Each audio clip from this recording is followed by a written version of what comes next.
ہم نے آج تک اتنی سرجری نہیں کی جتنی آپریشن والی رات کی. یہ پیمز ہسپتال کے ڈاکٹر کہہ رہے ہیں, پولی کلینک ہسپتال کے ڈاکٹر کہہ رہے ہیں. کتنے نوجوان شہید ہو گئے. آج جنازے تھے. آج وہ ڈی جی ہان کا نوجوان لنڈ جس کی جو ڈیڈ باڈی تھی وہ واپس نہیں کی جا رہی تھی, 3 دن بعد اس کی میت واپس کی گئی. کس شرط پہ کی گئی؟ آج اس کا جنازہ ہوا. اس کے علاوہ ایک اور نوجوان جس کا نام نظام الدین ہے, یہ وہ نوجوان جس کا تعلق چارسدہ سے ہے. آج اس ٹائم اس کی میت واپس کی گئی اور اس کا جنازہ ہے تھوڑی دیر میں. اس طرح کے بہت سے ایسے نوجوان ہیں جن کا ابھی تک پتہ نہیں چل رہا کہ وہ کہاں پر ہیں, غائب ہیں, کس سال میں ہیں, زندہ ہیں, مر گئے ہیں, کس حال میں ہیں, نہیں پتہ. اس طرح کی بہت سی کہانیاں ہیں جو آپ کو بتانی ہیں, اور یہ افسوس ہے. یہ افسوس ہے اس ملک کے لیے, یہ افسوس ہے بحیثیت قوم ہم سب کے لیے. یہ نوجوان کیا سوچ کر گئے تھے, یہ نوجوان کیا جذبہ لے کر گئے تھے. یہ نوجوان جو پہنچتے ہیں ڈی چوک تک, نہ کوئی میٹرو اسٹیشن جلایا, نہ کوئی انہوں نے بینک لوٹا, نہ کوئی گاڑیوں کے شیشے توڑے, نہ کوئی بلڈنگ کے شیشے توڑے, نہ کسی کو نقصان پہنچایا, اور نہ ہی کوئی سڑکیں توڑیں. جو کیا اس انتظامیہ نے, اس حکومت نے کیا. کنٹینر انہوں نے لگائے. ایون کہ میں نے دیکھا, میں نہیں شاہد ہوں, رستے میں ایسے بہت سے کنٹینر تھے جن میں مال تھا. انہوں نے نہیں کہا کہ ہم اس کو لوٹ لیتے ہیں. انہوں نے کہا نہیں, ہم نے جانا ہے, پرامن دھرنا دینا ہے. ان نوجوانوں کے ساتھ یہ کیا گیا. قابل افسوس ہے. اس حوالے سے بات کریں گے. باقی مولانا فضل الرحمان صاحب نے بھی جو فائرنگ کی گئی, جو سیدھی گولی چلائی گئی, اس حوالے سے اسٹیٹمنٹ دی ہے. سراہنا چاہیے. جہاں یہ تمام لوگ بیٹھ کے ہنسی مذاق کر رہے ہیں, عطا اللہ تارڑ جیسے لوگ جا کے ہاتھ باندھ کے مذاق کرتے ہیں لاشوں کا, وہاں اگر مولانا فضل الرحمان صاحب آ کے بیان دیتے ہیں, طریق انصاف کے ساتھ ہمدردی کرتے ہیں, تو اس چیز کو سراہنا چاہیے. اس حوالے سے بات کریں گے.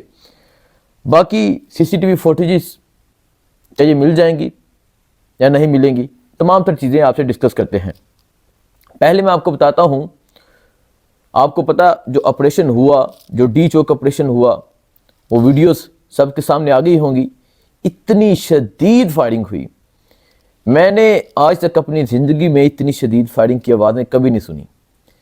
اتنی شدید فائرنگ ہوئی, لوگ اپنی جان بچانے کے لیے بھاگ رہے تھے.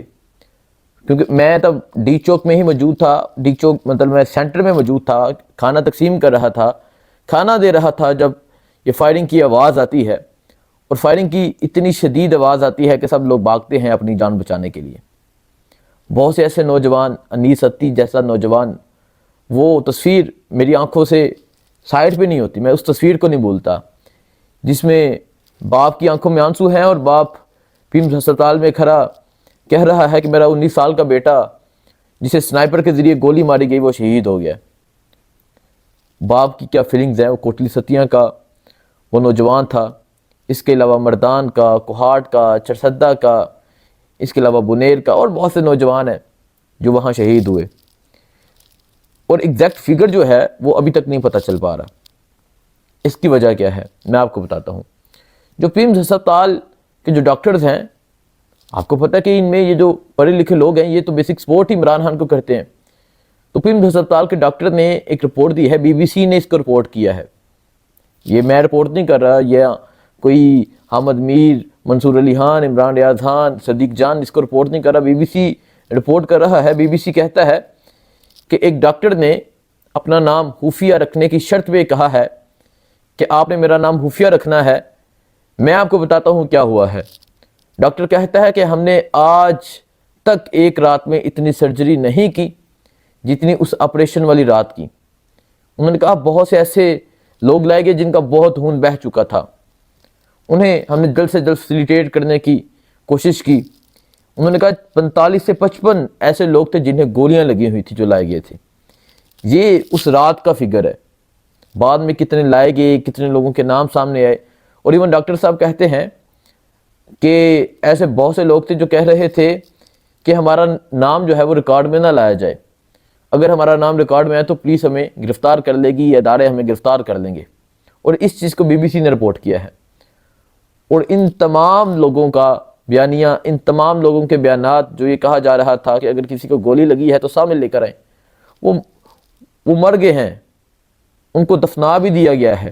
آپ پوچھیں تو صحیح، وہ کوٹلی ستیاں کے نوجوان کے والد سے پوچھیں، وہ کوہاٹ کے نوجوان کی بیٹیوں سے پوچھیں، اس کے بھائیوں سے پوچھیں، یہ چارسدہ کے نوجوان کے بھائیوں سے پوچھیں، اس کے علاوہ اور جتنے لوگ ہیں مالکنڈ کے نوجوانوں سے پوچھیں کس طرح گولیاں لگیں، اور وہ ان لوگوں کو لا کر آپ کے سامنے رکھتے، میڈیا کے سامنے پیش کرتے۔ آپ کو نہیں پتا کیا ہوا۔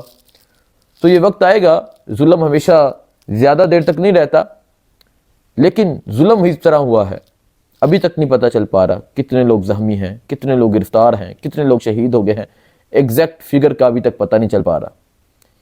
یہ دکھ ہے، یہ المیہ ہے اس ملک کا، اور اس ملک میں جو ہوا کبھی ایکسپیکٹ ہی نہیں کر رہے تھے۔ ہم ایک ماڈل ٹاؤن کا واقعہ سنتے تھے، ایک دوسرا سانحہ ڈی چوک ہو چکا ہے، جو یہ قوم مجھے لگتا ہے کبھی نہیں بھولے گی، اور اگر بھول جاتی ہے تو پھر یہ قوم نہیں ہے۔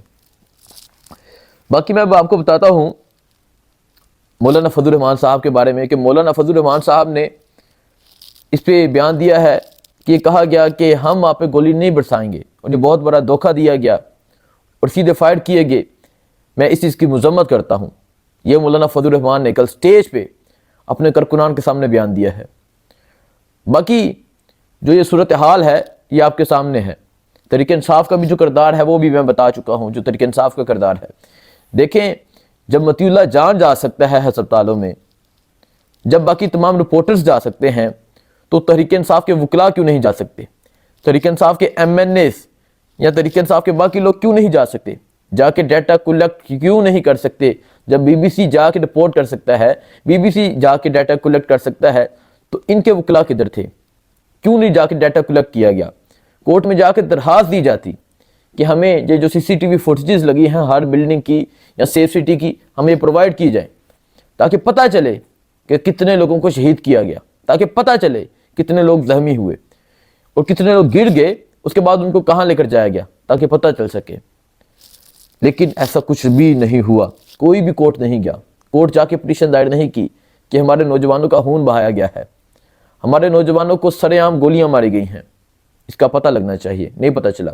اور بہت سی ایسی ویڈیوز ہیں، بہت سی ایسی تصویر ہیں جو ابھی سامنے آ رہی ہیں، جن کا بھی پتہ چل رہا ہے، اور مزید آنے والے دنوں میں بہت سی ویڈیوز، بہت سے لوگوں کی کہانیاں، بہت سے نوجوانوں کا پتہ چلے گا جو نوجوان ابھی تک غائب ہیں، کہ وہ کہاں پر ہیں، کہاں پر نہیں ہیں، کس سال میں ہیں۔ بہت سے نوجوانوں کا پتہ چلے گا جب بہت سے نوجوان رہا ہو کر سامنے آئیں گے، یا جو انجرڈ ہیں، جو زخمی ہیں، جب وہ آئیں گے اور بتائیں گے کہ ان کے ساتھ کتنے لوگ تھے جن کی شہادت ہو گئی، کتنے لوگ تھے جو زخمی ہوئے۔ سو یہ ظلم کبھی چھپ کر نہیں رہے گا، ظلم کا تو پتہ چل جائے گا، اور یہ قوم نے ظلم دیکھ بھی لیا ہے، قوم نے پہچان لیا ہے ظلم کرنے والوں کو۔ سو اس طرح اس ملک میں بربریت ہوئی ہے، اس طرح اس ملک میں ان نوجوانوں کے ساتھ ہوا ہے۔ باقی جو بھی صورتحال ہوگی ان نوجوانوں کے بارے میں، تحریک انصاف کے بارے میں، موجودہ صورتحال کے بارے میں آپ کو اپڈیٹ دیتا رہوں گا۔ دعاؤں میں یاد رکھیے گا۔ اللہ حافظ۔